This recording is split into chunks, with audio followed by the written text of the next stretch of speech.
বিসমিল্লাহির রহমানির রহিম। হালাল অ্যান্ড হেলদি কুকিং থেকে আপনাদের জানাচ্ছি স্বাগতম। আসসালামু আলাইকুম।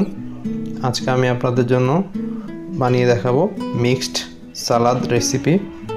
অনেক টেস্টি একটা খাবার, অবশ্যই বাসায় ট্রাই করবেন আশা করি।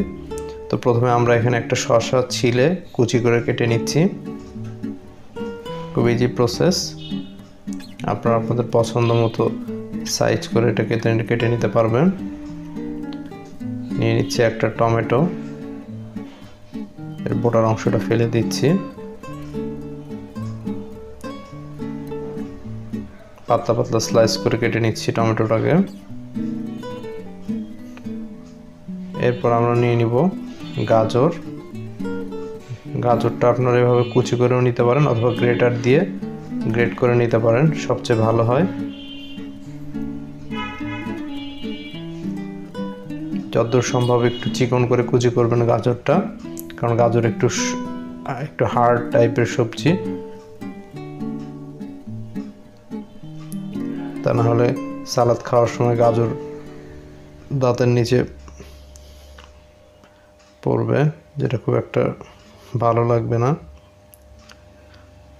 তো এবার আমরা একটা বাঁধাকপির কিছুটা অংশ কেটে নিয়ে নিচ্ছি কুচি করে। একটা লেবুর এক ফালি নিয়েছি একটা বড় সাইজের পেঁয়াজটাকে কুচি করে নিচ্ছি।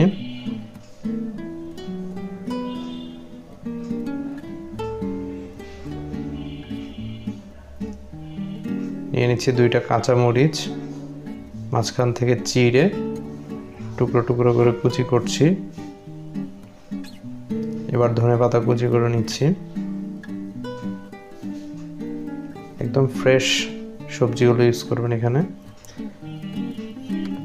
তো এখন টক দই নিয়ে নিচ্ছি এখানে একটা বাটিতে 3-4 টেবিল চামচের মতো। টক দইটাকে একটু স্ম্যাশ করে নিচ্ছি, চামচের সাহায্যে মিশিয়ে নিচ্ছি।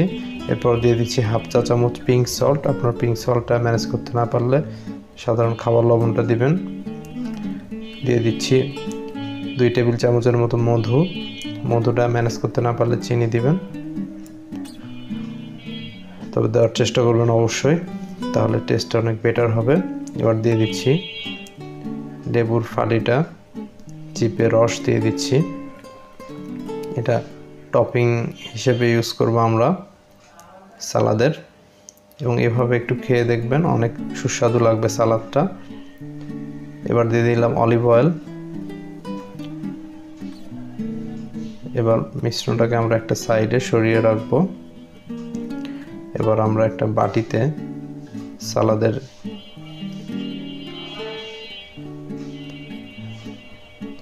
যে সবজিগুলো কেটে রেখেছি সেটা নিয়ে নিচ্ছি। প্রথমে নিয়ে নিচ্ছি শসা কুচি, এরপর নিয়ে নিলাম টমেটো কুচি,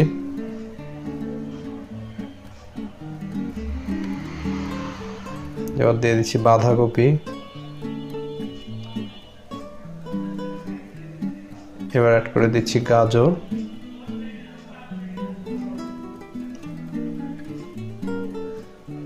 দিয়ে দিলাম পেঁয়াজ কুচি, কাঁচামরিচ, ধনেপাতা।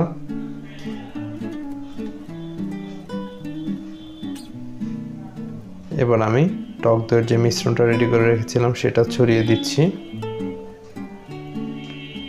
তো ভিউয়ার্স, এখন আমি একটা চামচের সাহায্যে ভালোভাবে মেখে নিচ্ছি। তো আপনারা যদি অলিভ অয়েলটা ম্যানেজ করতে না পারেন, তাহলে আপনারা সরিষার তেল, অথবা সবচেয়ে ভালো হয় আপনারা কাসুন্দি ইউজ করতে পারেন। তাহলে যেমন সরিষার তেলের কাজ করবে, প্লাস এক্সট্রা একটা টেস্ট অ্যাড হবে।